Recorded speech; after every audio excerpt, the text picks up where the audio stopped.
الحمد لله الذي وهب لي على الكبر إسماعيل وإسحاق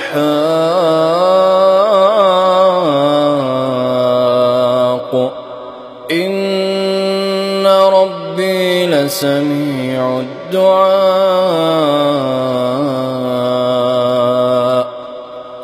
رب اجعلني مقيم الصلاة ومن ذريتي ربنا وتقبل دعاء